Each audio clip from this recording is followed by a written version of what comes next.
আসসালামু আলাইকুম রহমতুল্লাহি বরকাতু। যারা প্রেসক্রিপশন দেখে ওষুধ খেতে পারেন না তাদের জন্য এই মেডিসিন বক্স। এটা আমাদের 4 ডয়ারের মেডিসিন বক্স। এটা 3 ডয়ার, এটাও 3 ডয়ার।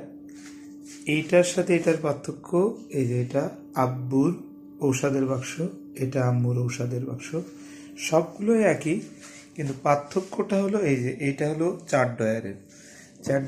এটাতে দেখেন যে এটাতে কোনো ডিভাইডার নেই, আর প্রত্যেকটাতে এই যে ডিভাইডার আছে, খাওয়ার আগে খাওয়ার পরে প্রত্যেকটাতে এইভাবে করে আছে। দেখেন এই যে খাওয়ার আগে, সকাল, দুপুর, রাত। তো আপনাদের মাসের যে ওষুধগুলো এই বক্সের ভিতরে খাওয়ার আগে খাওয়ার পরে রেখে দেবেন। যারা প্রেসক্রিপশন দেখে ওষুধ খেতে পারে না, অত্যন্ত সহজে তারা ওষুধ খেতে পারবে।